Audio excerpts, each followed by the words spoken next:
quando você aplica os seus recursos em um papel de renda garantida, certo? Qual é a sua expectativa? Acreditei nas perspectivas e nas possibilidades do mercado como um todo. O país nunca teve um plano. O país teve conversões. E quando você aplica os seus recursos em um papel de renda garantida, certo? Qual é a sua expectativa? Você tem o sentimento de ganho, você quer ganhar, tá correto? Quando você compra uma ação, você não alimenta a mesma expectativa. Por quê? Porque você tem inúmeras orientações, principalmente pelo banqueiro, que vai quebrar, que não dá, que vai cair, que você vai ficar pobre, tá entendendo? Por quê? Porque ele aterroriza o cidadão dessa maneira para direcionar o cidadão para ele, para os recursos para ele. E foi o que aconteceu durante muitos anos. Eu não sei se você chegou a pegar, mas o Estado sempre fez um apelo sedutor ao indivíduo.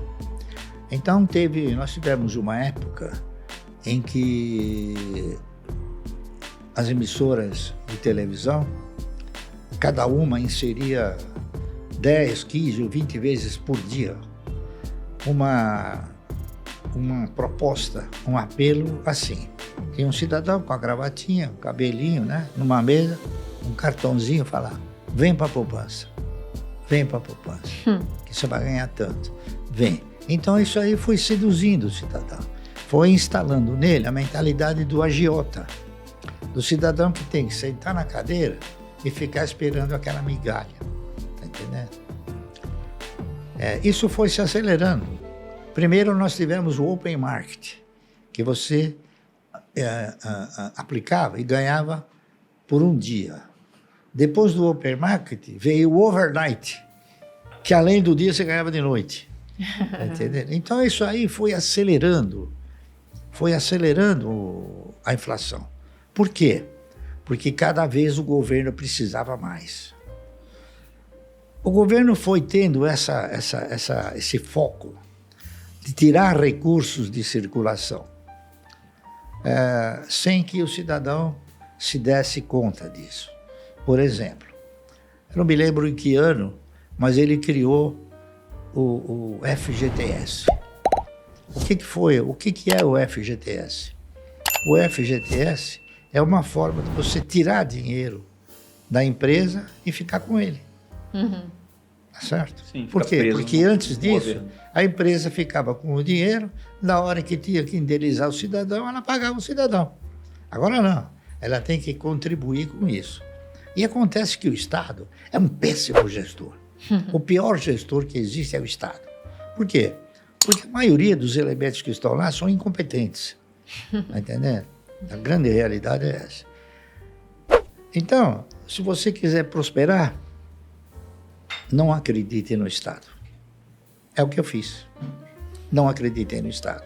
Acreditei nas perspectivas e nas possibilidades do mercado como um todo. E hoje, você escuta falar o seguinte: os planos. O país nunca teve um plano. O país teve conversões só, mas nunca teve um plano. Falar um plano, tá entendendo? Um plano econômico de longo prazo. E essa aqui é a verdade. O que eu fico curioso é como que você fez para, durante essa época, se manter fiel à sua estratégia. Porque você fez um estudo e, como você mesmo disse, era muito mais uma esperança, que você não sabia se daria certo naquele ambiente. Quero comprar 1000 ações por mês de uma determinada empresa. E foi fazendo isso e falou que no 8º ano o negócio já se sustentava. Só que você pegou um período do Brasil extremamente conturbado. Se a gente volta lá atrás, mas durante esse período de 40 anos, a inflação foi de no mínimo 2 dígitos todo ano, às vezes 3, às vezes 4. Um monte de planos econômicos malucos. Chegou uma época do Delfim que ele, como um bom futurólogo, não é isso? Ele projetou a inflação 12% ao ano. e ficou 2 anos como 12% em termos de imagem, mas na realidade ela era 30%, 40%. Pois é, É que nem hoje, por exemplo, né? Hoje você convive com o número que o governo dá para você, 12%, não é isso? Mas a inflação é 40%. Então, se você acreditar no governo, você faz que nem um caranguejo, você vai para trás, tá entendendo? Você empresta o dinheiro para ele. Ele quer que você acredite que é 12, porque ele precisa do teu dinheiro para se financiar. Ele pega pagando a juros baixos, parte dos títulos, por exemplo, são corrigidas por IPCA mais uma taxa, quanto mais baixo o IPCA, claro, menos ele paga. Aí IPCA, IPCB, IPCC, tudo que você imaginar de IP, é tudo conversa para boi dormir, tá entendendo?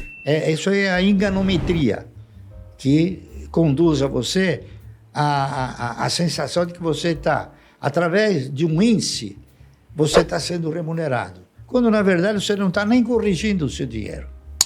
Você faz o seguinte, o que eu fiz sempre. Quando chegar em janeiro, cada um de nós tem uma inflação, não é isso? Quando chegar em janeiro, você faça um apanhado seu e você faça uma relação de tudo aquilo que você precisa. E veja no dia 2 de janeiro quanto você gasta para ter aquilo. Quando chegar no dia 31 de dezembro, você só compara os preços. Você vai ver que subiu no mínimo 40%. Muito provavelmente vai ser aí bem o maior. governo fala, olha, eu te dou 12. Então o que acontece? Se você pegar aquele volume de dinheiro, aplicar para ganhar 12 no ano, e a inflação é 40 real, você não aplicou na renda fixa. Você aplicou na perda fixa.